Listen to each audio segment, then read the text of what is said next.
Occasion ఏదైనా location ఎక్కడైనా తెలుగువారి వేడుక అంటే ఆలివ్ మిఠాయి ఉండాల్సిందే ఉండేది. అందుకని అమ్మకి చేసే వంటల్లో అంతా తక్కువ వేసి చేసేవాళ్ళు. అది తిని తిని అలవాటు అయిపోయి ఇంకా అసలు ఇప్పుడు మీరు కరెక్ట్గా ఉప్పు వేసుకున్నా కూడా నేను తినలేను. అంత ఉప్పు తక్కువ అన్నారు. అమ్మ నేను ఒక బస్తా ఉప్పు అయినా ఇంటికి అని అడిగాడు. లేదు సార్ ఎందుకో అలా అయింది, ఇంకా అవ్వదు. ఫ్రమ్ దట్ 1 year అయింది. కానీ బాగా మెయింటైన్ చేస్తున్నారు పూజిత గారు మీరు. అవునా? Thank you so much. ఇప్పుడు ఇండస్ట్రీకి వచ్చి మీరు ఒక 32-33 years అయిందా? మీరు ఇండస్ట్రీకి వచ్చినప్పుడు ఎన్ని ఇయర్స్ ఉంటాయి? చెప్పను, ఒక 15-16.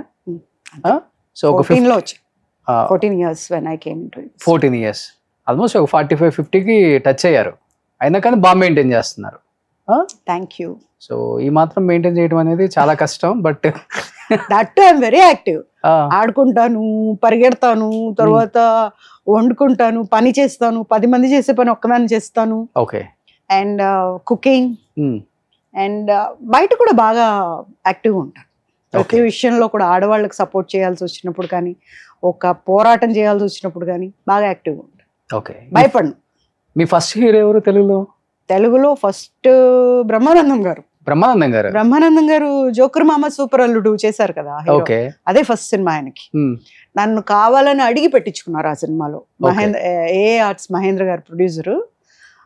నేను అప్పుడు ఉషా కిరణ్ మూవీస్ చేస్తున్నా, తేజ అని ఒక సినిమా ఇక్కడ హైదరాబాద్కే చేస్తున్నా. అయితే రాజమండ్రిలో ఉన్నాం. అక్కడికి వచ్చి మాట్లాడుకున్నారు అనమాట, మీరే కావాలని. మా నాన్నగారి దగ్గరికి వెళ్తే ఇప్పుడు ఈ టైంలో ఎట్లాగండి అంటే, లేదు ఇది ప్లస్ అవుతుంది అని చెప్పి అప్పుడు చేశాను ఆ సినిమా. ఓకే. మంచి హిట్.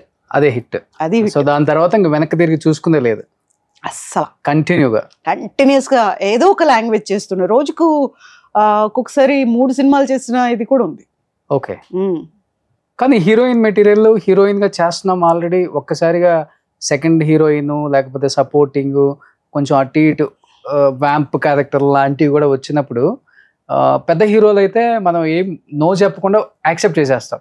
సరే కనీసం పేరు వస్తుంది ఆ హీరోతో ఉంటే అని కూడా ఉంటుంది.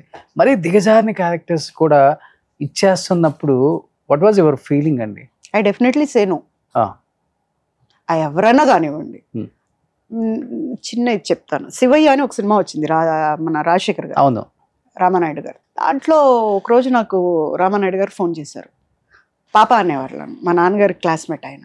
అయితే పాప ఒక క్యారెక్టర్ ఉంది, నువ్వు చెయ్యి, నువ్వేం మాట్లాడకుండా చెయ్యి అన్నాడు. నేను వెళ్ళా, గౌరవం కదా ఎంతైనా పెద్దవాళ్ళు అనేసి. హైదరాబాద్ వచ్చాము అప్పటికి.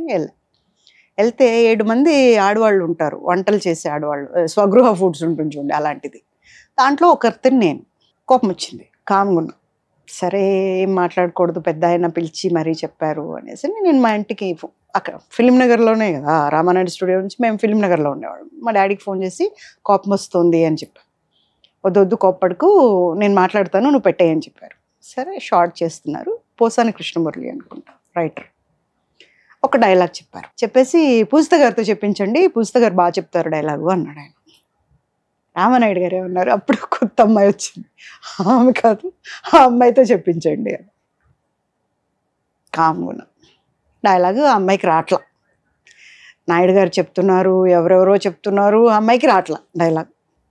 సార్ ఎందుకు సార్, ఒక డైలాగ్ కోసం ఆ అమ్మాయితో తనతో చెప్పించండి సార్ అన్నారు. చెప్పించలేదు.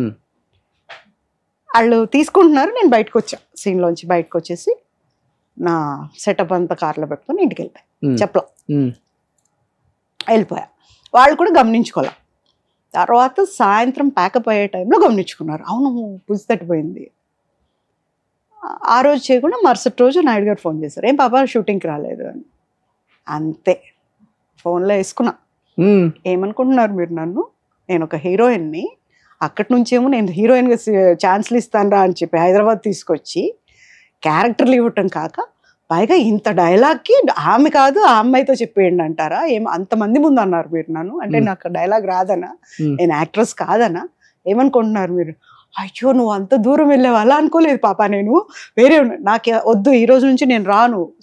అప్పటికి నేను సురేష్ ప్రొడక్షన్స్లో దగ్గర 20 సినిమాలు చేశాను. ఓకే. ఈ రోజు నుంచి నేను సురేష్ ప్రొడక్షన్స్ చేయను అన్న, ఈ రోజుకి చేయలేదు.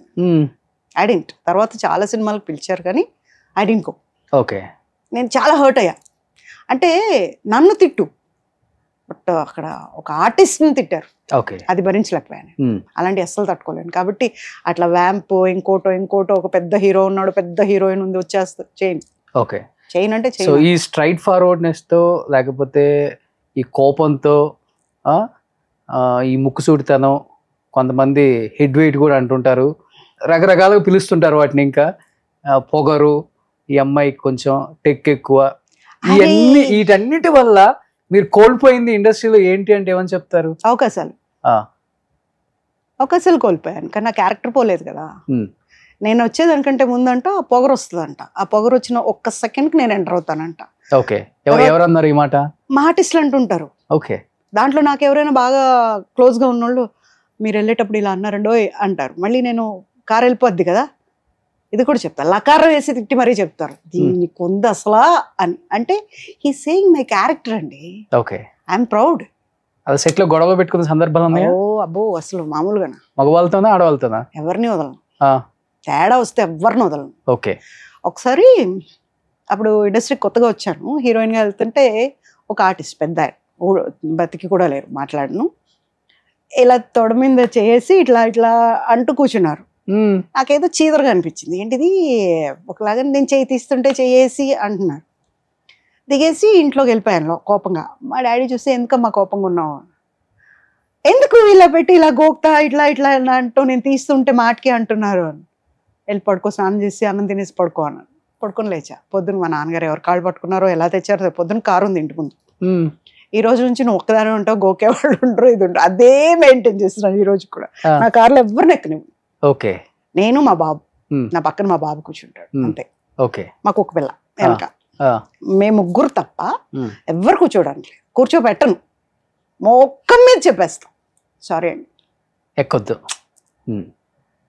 అంతే, అంత straightforward. So casting couch మీరు కూడా ఫేస్ చేశారు ఇండస్ట్రీలో అయితే? ఎందుకు చేయరండి, ప్రతి ఒక్కళ్ళు చేస్తారు, ప్రతి ఒక్క డిపార్ట్మెంట్లో చేస్తారు, ఇది ఒక్కటే అనేం కాదు. కాకపోతే ఏంటంటే ఇది ఒక గ్లామర్ ఫీల్డ్ కాబట్టి దీన్ని ఫోకస్ చేసి మాట్లాడటం వల్ల బాగా హైప్కి వస్తుంది కాబట్టి మాట్లాడతారు, కానీ ఏ ఫీల్డ్లో లేదండి, ఎవరు చేయరు. ఐటీలో లేదా, మామూలు ఒక స్వీట్ స్టాల్లో కూడా ఉంటుంది, ఎందుకు ఉండదండి. అంటే కాస్టింగ్ కావచ్చు ఇంత పెద్ద ఎత్తున బయట మాట్లాడుకుంటున్నాం, కానీ ఇది ఇలా రావడానికి వన్ ఆఫ్ ద రీజనే లేడీ ఆర్టిస్టులు. అసలు వాళ్ళ సపోర్ట్ లేకుండా ఇదంతా ఎందుకు జరుగుతుంది? వాళ్ళు మీలాగా ముందు మాట్లాడుతుంటే బహుశా ఇంత దూరం వచ్చేది కాదు. తెగ్గొట్టేసేవాళ్ళు, ఇచ్చేవాళ్ళు ఇస్తారు క్యారెక్టర్లు, ఇవ్వని వాళ్ళు ఇవ్వరు, అంతే కదా. ఇది కాకపోతే ఇంకో సినిమా అనుకోవచ్చు, కానీ అందరూ అట్లా అనుకోవట్లేదు కాబట్టి అవకాశం మాకు ఇంపార్టెంట్, ఆ అవకాశం కోసం మేము దేనికైనా రెడీ అన్నారు కాబట్టి ఇవన్నీ జరుగుతున్నాయి. కానీ అన్ని జరిగిన తర్వాత బయటకు వచ్చేదేమో కాస్టింగ్ కావచ్చు, మమ్మల్ని వాడు గీకాడు, వీడు గోకాడు, వాడు అది అన్నాడు, ఇది అన్నాడు, అంటే ఓపెన్ గా ఇదే జరుగుతుంది.